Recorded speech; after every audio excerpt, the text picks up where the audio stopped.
Dear students, today we have the second iteration and the second module related to software engineering methodologies. And in this second module on this type, we will be mainly focusing on prototype, and we will be discussing in details that how prototype is built and what kind of prototypes are available and how you process by building prototype in the software engineering life cycle. So prototype is incomplete version of the proposed system. For example, we discussed in the last module about iterative model in which we build a prototype, which is an incomplete version that is not finished, that cannot be released at that time. And why we want to build the prototype? So that we can see in the start of the software engineering that how our software will look like, and we could also get the feedback from the client and the customers. So first of very basic prototype is known as paper prototype. So there are many different type of prototypes which we build. So this paper prototype is one of such kind, and in this paper prototype we discuss with the client that we will give this, for example, screen at the first stage, and then in the next stage we will have such a screen, then such a screen, then such a screen, and then you can also add some of the functionalities that what will be done on this particular prototype version. So why we build such a prototype on paper?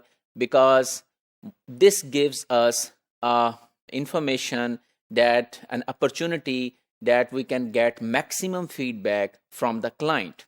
So if we build very sophisticated prototype developed in a very advanced software, then the chances are that client and customers are not going to give us valuable feedback. So when we design it on paper, then there is a bright chances that it will involve the clients as well, as they can also design something on paper. And this is one of the working prototype.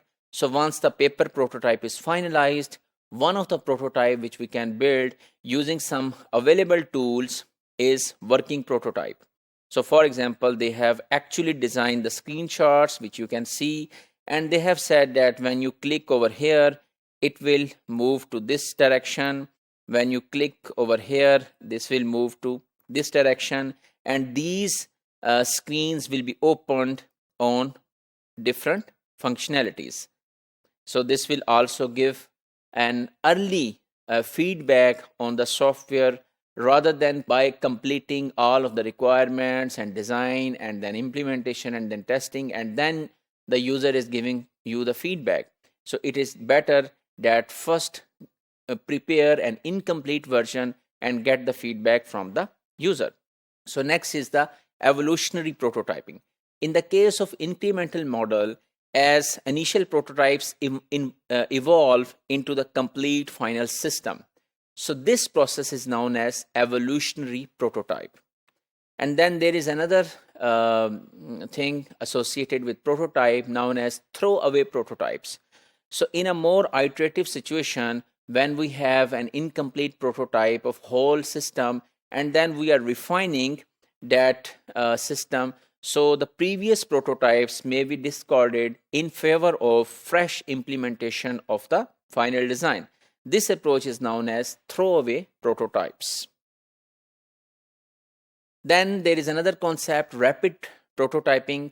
Simple example of the proposed system is quickly constructed in the early stages of the development, and this is a demonstration version, and this is created in a tool where you do not need to write much of the code. So you start getting things as a tool, as a component, and with those components you can make the incomplete prototype very quickly. And otherwise, if you are going to write such a code in some language like C++ or Java without the integrated environment, then it will give you, or it will take a lot of time to write such a code. So open source development is another concept here, that its purpose is to produce the free software. So that software can be used by anyone. So it is not copyrighted. A single author writes the initial version, and then source code and documentation is shared via internet where others can contribute. So when someone want to contribute to that software, so they write their code and then they inform the author, which updates the next version and which is available again to the community. Then there are some agile methods. This is a pronounced shift from waterfall model, is represented by the collection of methodologies known as agile methods. And this proposes early and quick implementation on an incremental basis. So there are different ways to build, construct a software using agile methodologies. One of them is extreme programming. And in extreme programming, software is built or developed by a team of less than a dozen of people working together by means of repeated quickly cycles and helping each other. And this can be evaluated by project stakeholders, the clients and the customers for which you are developing the software at any stage. So if we conclude software methodology part 2, we have discussed about prototyping, we have discussed about open source development, agile methods, and extreme programming.